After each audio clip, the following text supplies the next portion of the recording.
Buat kalian yang mau mensupport channel ini dengan donasi atau emang sekedar mau beli mimin kopi, kalian bisa pilih antara Super Thanks atau Saweria. Gue sih nggak masalah kalian pilih yang mana. Cuma kalau bisa lewat Saweria aja. Soalnya kalau YouTube potongannya gede 30%. Kalau Saweria cuma 5%. Untuk link Saweria kalian bisa klik aja di atas kanan nih, atau bisa cek di kolom deskripsi. Tapi kalau mau support nggak harus donasi kok. Dengan kalian nonton sampai habis dan memberikan like pada video ini, itu udah ngebantu banget buat support channel ini. Oh iya, kalian juga bisa join nih ke grup Telegram komunitas cerita manhwa yang baru. Untuk linknya gue tampilin di layar ya. Tapi kalau malas ngetik, cek aja kolom deskripsi. Di sana kalian bisa sharing nih topik seputar manhwa dan kawan-kawan, dan juga ketemu teman baru. Kalau mau info terbaru dari Mimin, misalnya upload kapan atau misalnya ada telat upload, Mimin pasti akan langsung infokan di Telegram. Makanya jangan lupa join ya. Nggak perlu berlama-lama lagi, kita mulai aja ceritanya. Cuma segitu. Sungguh memalukan. Satu tendangan aja sudah cukup untuk menghabisimu. Lalu Monan langsung menendang orang itu. Tidak! Tendangan auman harimau. Rekrut suruh masuk tendangan si Madun. Tetua itu sampai terhempas. Ting! Selanjutnya, satu pukulan aja udah cukup merenggut nyawa kalian. Pukulan dewa 9 surga. Cao Lingqian, kemarilah dan temui ajalmu. Orang-orang masih menonton. Dia benar-benar menang. Seorang lagi berkata, sungguh mencengangkan. Apa level kultivasi orang itu? Seseorang menjawab, pasti ranah Tianxuan. Dia sudah mencapai ranah itu di usianya yang masih sangat muda. Namanya layak dimasukkan dalam daftar peringkat surgawi. Kau monster keji. Padahal kami sengaja menahan diri agar nggak ada yang sampai terbunuh. Kami sama sekali nggak berencana membunuhmu. Tapi apa yang kau lakukan? Sungguh kejam. Maka jangan salahkan aku jika aku nggak membiarkanmu hidup hari ini. Para murid Sekte Kunlun, ketua sekte kita, sudah dihajar sampai mati. Kalau dendam kita belum terbalas, beliau akan mati sia-sia. Monan, dasar kau binatang keji. Kau membunuh ketua sekte Tianhai kami dan tetua keluarga Shen kami. Monan, kau juga harus membayar kematian tetua keluarga yang kami dengan nyawamu. Mereka semua langsung mengeroyok Monan. Lingqian berkata, mereka yang biasa membunuh akan selalu membunuh. Monan, kau benar-benar kejam. Tapi kali ini kau nggak akan bisa lolos. Sepertinya kau nggak akan bisa bertarung melawanku. Teman-teman, Monan masih sangat muda. Untuk menghormatiku, kalian harus setidaknya menyisakan mayatnya. Hei, hentikan! Kakekku adalah komandan kekaisaran Huangfu. Siapapun yang hendak menyentuhnya harus terlebih dulu membunuhku. Dengan begitu, keesokan harinya kakekku akan membawa tentaranya untuk menghabisi keluarga kalian. Dalam hati Monan, apa garis ini sama sekali nggak takut mati? Para anggota keluarga besar yang mengepung kami gak akan mendengarkan kata-katanya. Mereka tahu hanya perlu tidak menyakitinya. Keluargamu, apa kalian udah bosan hidup? Singkirkan anggota keluargamu yang satu ini dari hadapanku. Lalu Xuanyin ditarik oleh kakeknya. Lepaskan aku! Aku bukan lagi bagian dari keluargamu. Biarkan aku pergi. Kakeknya berkata, jangan pikir kata-katamu bisa mengubah pikiran mereka. Hari ini mereka harus membunuh Monan. Xuanyin pun ditarik keluar arena. Kakeknya melanjutkan, tolong sadar diri. Gak ada orang yang berani menyinggung asosiasi Tan. Nona Ning berkata, nonamu, Anda ceroboh sekali. Dengan basic kultivasinya, Mo Chenren bisa dengan mudah menangani orang-orang ini. Tunggu aja, kau masih belum begitu mengenalnya ya? Aku cuma takut. Aku tahu Monan selalu bisa menangani situasi berbahaya. Aku yakin sekarang ini pun dia akan baik-baik aja. Aku gak punya waktu untuk bermain-main dengan kalian. Menyingkir. Kau masih aja sombong saat maut sudah di depan matamu. Cepat hajar dia. Hajar si brengsek itu. Patahkan kaki dan tangannya. Lalu siksa dia sampai mati. Sungguh gak tahu malu. Hanya karena kalah dalam permainan, kalian berani menggunakan cara kotor seperti ini. Dan lagi di depan publik. Kalian anggap kami apa? Selaku pasukan operasi khusus. Patua yang di kanan berkata, bukankah pasukan khusus gak ingin ikut campur dalam urusan seperti ini? Ibunya Lingqian berkata, Xian, apa yang kau bicarakan? Apa sekarang kau ingin berpihak pada bocah brengsek itu? Bocah brengsek, jangan berani-beraninya menghina kepala instruktur pasukan khusus kami. Mendengar itu, semuanya kaget. Dan juga muncul prajurit untuk membackup Monan. Hah? Xian, siapa kepala instruktur pasukan operasi khusus yang kau maksud? Kepala instruktur kami bertaruh secara adil 1 lawan 5 dan menang. Beliau menang dengan terhormat. Tapi kalian malah melakukan tindakan tercela seperti ini untuk menyerangnya. Kalian pikir kami akan tinggal diam, bertaruh secara adil 1 lawan 5. Mungkinkah yang Chin En maksud adalah Monan? Lalu Qing Luan datang. Kepala instruktur, harap berikan instruksi. Hah? Mustahil. Bagaimana bisa dia jadi kepala instruktur pasukan operasi khusus? Gak heran, sungguh ironi. Pantas saja dia selalu bersikap percaya diri. Lalu bibi Xuanyin datang ke Xuanyin. Xuanyin, kamu yang paling tahu kalau bibi tertuamu ini adalah orang yang paling mencintaimu. Meskipun sering memarahi, maksudku menasehatimu, itu semua demi kebaikan keluarga. Kamu harus memaafkan bibi. Bibi mengerti kau memiliki hubungan baik dengannya. Bibi mendukung hubunganmu, sangat mendukung. Udah aku duga, dia gak pernah sekalipun berbohong padaku. Bibi mengerti sekarang, ini adalah laki-laki yang akan melindungiku. Dalam hitungan ke 10, kalau masih ada yang berdiri di arena ini, tembak aja mereka semua. Siapa? Pasukan operasi khusus bersiap menembak semua musuh di arena. Hitung mundur 5. Bukannya dari 10. Hei, bukankah seharusnya dia menghitung dari 10? 3, 2, lari. Minggir. Ayo cepat keluar dari sini. Semuanya pun langsung pergi. Apa kau udah siap untuk mati? Baiklah, hadapi aku. Kau sampai memaksaku mengambil tindakan seperti ini. Setelah bertahun-tahun lamanya, baru kau seorang yang bisa melakukannya. Semoga kau tidak mengecewakanku. Monan berkata, jangan bodoh. Justru aku yang berharap. Semoga kau gak terlalu cepat ingin menyerah. Monan pun bersiap. Ling Tian juga menyiapkan jurusnya. Seorang berkata, itu adalah teknik 1000 api jedi. Seorang lagi berkata, Cao Ling Tian benar-benar telah menguasai teknik 1000 api jedi milik Xiao Qiancue. Kemari kau, tebasan penghancur bola pembakar surga. Ling Tian coba menghancurkan serangan itu dengan tangannya. Dampaknya pun menghasilkan ledakan yang sangat besar. Tapi ternyata Ling Tian jatuh. Seni Mending Heaven bentuk ke-14. Bentuk pertama, telapak awan petir. Bentuk kedua, tinju penembus awan. Bentuk ketiga, tangan penghancur bintang. Dan bentuk keempat, tangan abadi. Boleh juga, tapi itu aja masih belum cukup. Ling Tian maju lagi. Seorang berkata, sungguh mengerikan. Ku dengar yang menjadi lawan Cao Ling Tian adalah orang nomor 1 di Yanqing. Dia mengkultivasikan seni bela diri yang sama seperti milik Xiao Qiancue. Kepala instruktur Monan ini pasti berada di ranah Tian Yuan. Gila, kekuatan mereka imbang. Aku gak bisa memperkirakan siapa yang akan menang. Monan menahan serangan Ling Tian. Wah, api azur miliknya bahkan bisa cukup panas juga. Hahaha. Kalau cuma segitu kemampuanmu, maka korbankan aja nyawamu pada apiku. Monan berkata, jadi api itu adalah taring dan cakarmu. Kalau begitu, aku akan menghancurkannya lebih dulu. Lalu tiba-tiba langitnya mulai bergemuruh. Hah, ada apa ini? Ku dengar si Mo Chenren dari provinsi Jiangnan memiliki teknik yang dapat mengendalikan guntur petir. Apa kau akan menggunakannya untuk melawanku? Monan berkata, hukum alam berubah menjadi petir surgawi sesuai keinginanmu. Api biasa seperti itu bisa kupadamkan dengan mudah. Akan kubuat kau berlutut padaku. Dasar nggak tahu malu. Lalu Ling Tian mengeluarkan sebuah pedang. Petirmu cuma segini aja. Trik ini bahkan tak layak untuk digunakan. Ling Tian menahan serangannya. Monan, hancur. Aku satu-satunya yang berdarah naga sejati di Kyushu. Matilah. Pak Tua alkemis berkata, itu adalah kode isyarat persetujuan darinya. Pak Tua yang di kanan berkata, karena Qi Lingzi sangat serius, maka kita harus memenuhi keinginannya. Ayo, mulai rencananya. Cao Ling Tian, matilah.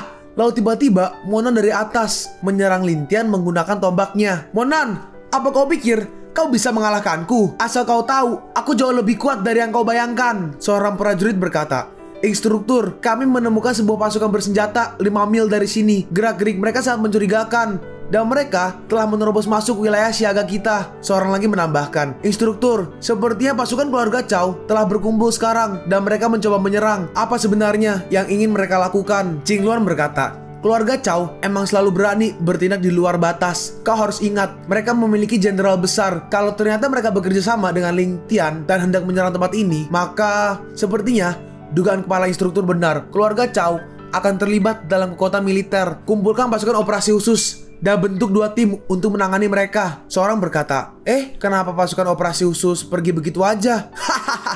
Lihat, kemana perginya pasukan pendukungmu? Ketawa tapi muka di sini datar. Oke. Monan merespon, untuk membunuhmu, aku aja udah cukup. Akhirnya dimulai juga. Cao Ling Tian dipukul mundur sampai-sampai ke Gunung Kunlun yang ada batunya tadi, batu besar. Brengsek. Jangan harap bisa mengalahkanku di sini. Ini adalah monumen batu agung, formasi abadi Gunung Kunlun. Dalam hati Monan, tekanan ini sama beratnya dengan tekanan di tangga surgawi itu. Apa dia ingin menjebakku dengan ini? Lalu Monan langsung bergegas menyerang. 9 bulan abadi penghancur ingin menghancurkan formasi ini. Teruslah bermimpi. Lalu tiba-tiba Monan terikat rantai. Dalam hati Monan, ini formasi penyegel. Ibunya Ling Tian berkata, jangan berdiri aja, cepat bawa musuh Yin. Orang ini berkata, Tapi dia putri militer. Ibunya melanjutkan, apa yang kau takutkan? Keluarga Chow harus menang. Cepat tangkap gadis itu dan bunuh Monan untukku. Shen Hong, apa kalian keluarga Chow ingin cari gara-gara dengan keluargamu? Ketua sekte sudah terbunuh. Sekarang semuanya ditentukan oleh yang menang. Biar aku aja yang membunuh Monan itu. Dia langsung maju. Ye, kalau kau menghentikanku sekarang, apa kau tidak takut keluarga Chow akan memburumu? Liu Li, kuharap kali ini kau juga benar. Ling Tian di atas batu monumen itu berkata, hahaha.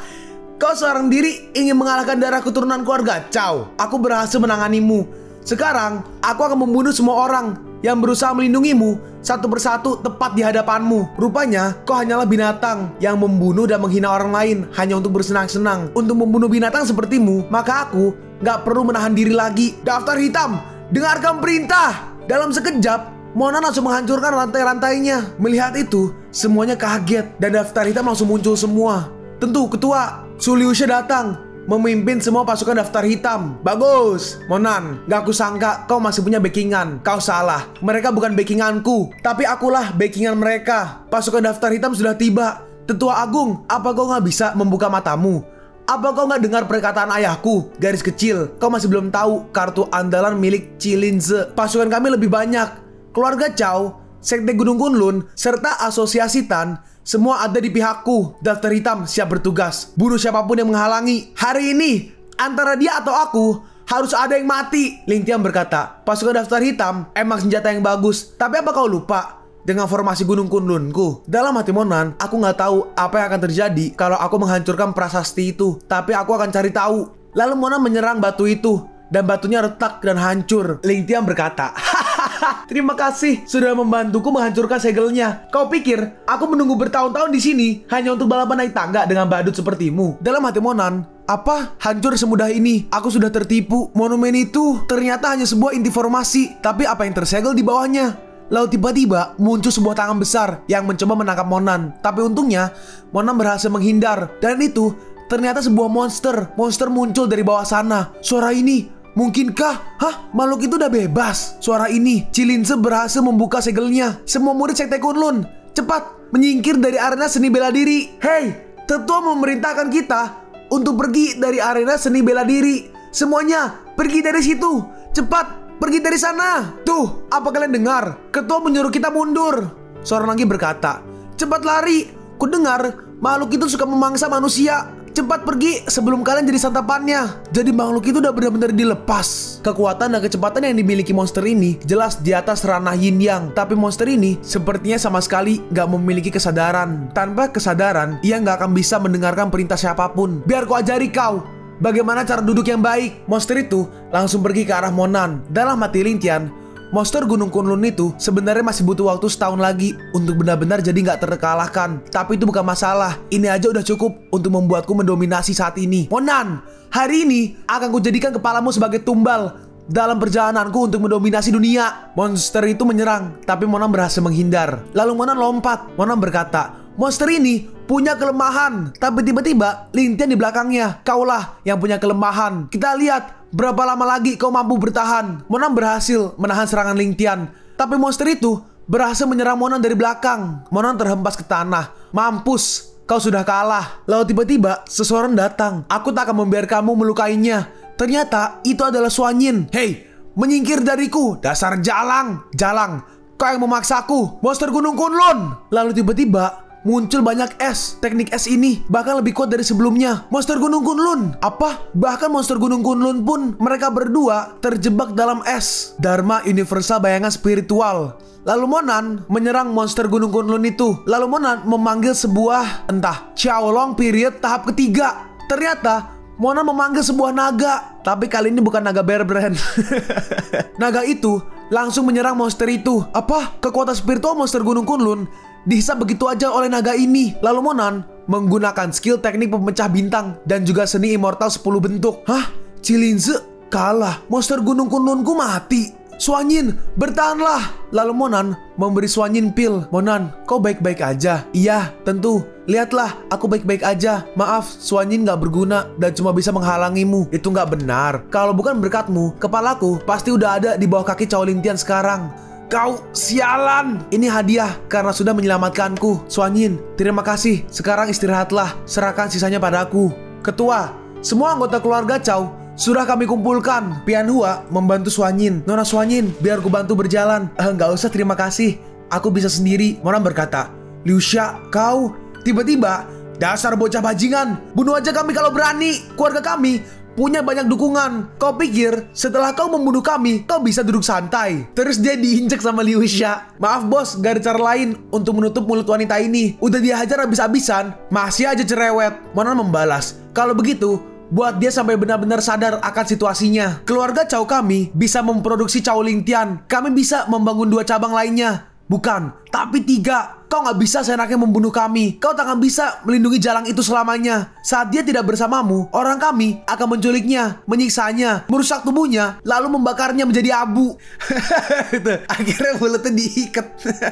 Kenapa orang-orang di keluarga Chow semuanya isinya gini sih? Emang bener, anak dan ibu memiliki sifat yang mirip. Monan, tertawalah selagi kau bisa. Asal kau tahu, keluarga Chow kami saat ini sudah mengirim orang-orangnya untuk mengepungmu di semua titik. Kalau kau membunuh kami, kau nggak akan bisa keluar dari Gunung Kunlun. Dan kalau kau beruntung dan bisa lolos sekalipun, keluarga Chow akan terus memburumu sampai ke ujung dunia. Itu bagus. Justru itu yang aku inginkan, mengumpulkan kalian semua hari ini, lalu melenyapkannya sekaligus. Itu kalau kau beruntung dan bisa lari. Aku emang sudah menantikan momen ini. Di saat kalian semua menampakkan diri. Lalu Monan menggunakan kekuatan suci Tao Surgawi. Monan menggunakan skill pembakaran garis keturunan, kutukan pembunuh 100 mil, teknik cermin darah. Menggunakan darah sebagai media batas. Kerabat sedarah dari pemilik darah ditarik keluar di cermin.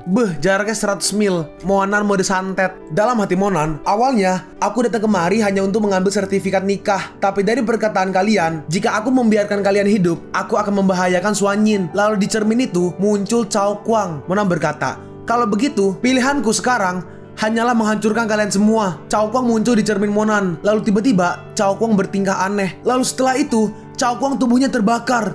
Selanjutnya, bunuh. Sekarang kita melihat markas pasukan khusus keluarga Chow di luar Gunung Kunlun. Seseorang berkata, Tetua Agung, gawat, Chow Yilei yang diutus untuk mengkomando pasukan ke Gunung Kunlun terbakar hangus. Apa? Sepertinya ada orang yang merapal kutukan pada kita. Orang itu matanya merah dan juga dia terbakar. Aduh, Dan akhirnya seluruh markas pasukan khusus keluarga Chow terbakar semua. Berikutnya, bunuh. Selanjutnya, bunuh. Tidak, jangan. Kau bajingan. Jangan lakukan itu. Keluarga Chow gak punya dendam atau kesalahan apapun padamu. Tapi kau ingin melakukan hal ini pada kami. Gak punya kesalahan. Sepertinya kau sudah melupakan kata-kata yang keluar dari mulutmu sendiri. Apa kau ingin membuatku menunggu sampai Suanyin mati baru membunuh kalian? Kalian semua mati aja. Dan akhirnya cerminnya pun pecah. Sepertinya kau adalah orang terakhir dari keluarga Chow. Ada satu hal terakhir yang ingin kutanyakan padamu. Semua ini berawal dari ulahmu atas kematian ibu Suanyin. Apa kau menyesal sekarang? Lingtian merespon, menyesal karena menginjak semut. Di sini gue nggak tahu Lingtian dibunuh atau enggak, tapi kayaknya sih iya sih. Sementara itu, di suatu tempat bermil-mil jauhnya, apa itu? Dewa. Ada seseorang yang misterius. Jangan-jangan anggota keluarga Chow. Hormat pada Mo Chenren. Hormat pada Mo Chenren. Dalam hati Monan, teknik kutukan pembunuh 100 milku masih belum sempurna. Semakin jauh jaraknya, semakin lemah efek teknik itu. Kalau keluarga Chow masih punya orang yang lebih kuat dari Lingtian dan dia sedang berada ribuan mil dari sini, maka ini masih belum berakhir sampai di sini. Dan ancaman yang Lingtian katakan bukan cuma gertakan aja, tapi ancaman apapun itu. Kalau aku emang harus melakukan ini lagi, maka aku nggak keberatan. Sekarang, karena aku telah menyerap energi Chow Lingtian, aku nggak sama seperti sebelumnya. Seorang dari daftar hitam berkata, Ketua, ini sertifikat nikahnya. Kerja bagus, kembalilah. Baik, Pianhua berkata, Ketua, sepertinya ada sesuatu yang terjadi pada Nona Suanyin. Suanyin, lihatlah, ini sertifikat nikahnya.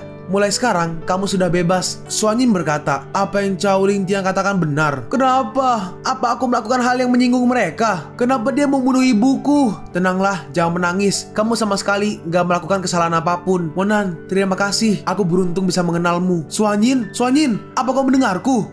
Kalian pun sampai di penghujung video ini. Kalian mau tahu lanjutan chapter ini? Atau manhwa menarik lainnya? Makanya, jangan lupa subscribe biar kalian gak ketinggalan kalau gue upload video baru. Jangan lupa like, komen, dan share ke teman-teman kalian supaya channel ini bisa lebih berkembang ke depannya. Segitu dulu dari video cerita manhwa. Gua Sabik undur diri. See you on the next video. Zaijian!